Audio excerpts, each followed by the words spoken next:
the White House officially released a 55-page proposal for President Trump's long-awaited infrastructure overhaul. The plan puts forth a framework for lawmakers to craft legislation for a $1.5 trillion infrastructure package that would focus on public-private partnerships and funding from state and local governments. The plan is structured around four main goals: generating $1.5 trillion for an infrastructure proposal, streamlining the permitting process down to 2 years, investing in rural infrastructure projects and advancing workforce training. My administration's plan addresses more than traditional infrastructure like roads, bridges, and airports, but addresses other needs like drinking and wastewater systems, waterways, water resources, energy, rural infrastructure, public lands, veterans hospitals, and brownfield and Superfund sites. Trump said in the White House document, "The reforms set forth in my plan will strengthen the economy, make our country more competitive,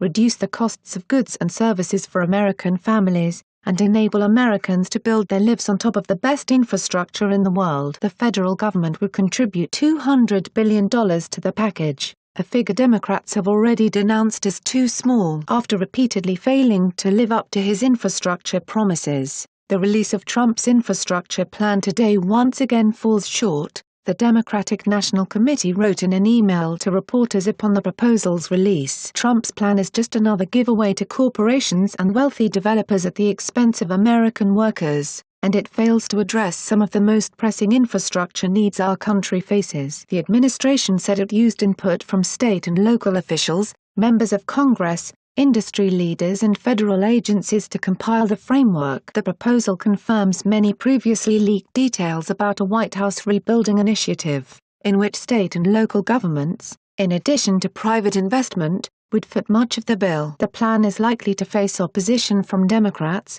who have already called for more direct federal investment.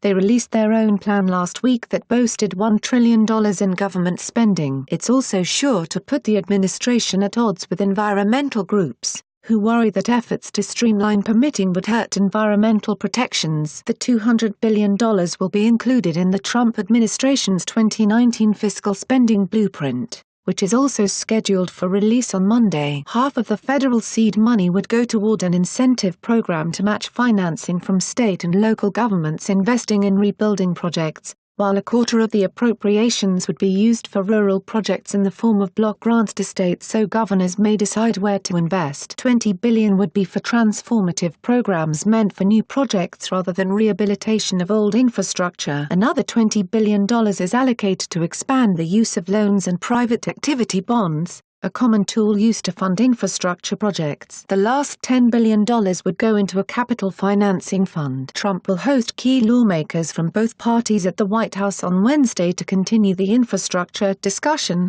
providing the administration a chance to convince those critical of the proposal. Some industry groups, however, praised the administration for breathing life into a subject experts have spent years arguing must be addressed to fix the nation's crumbling roads, bridges, transit systems and other public works. For years, plenty of people have been willing to talk about modernizing our nation's infrastructure, but few have been willing to take action. We applaud the Trump administration for laying out its vision for moving ahead on this critical issue, Tom Donahue, president of the U.S. Chamber of Commerce, said in a statement ahead of the plan's unveiling.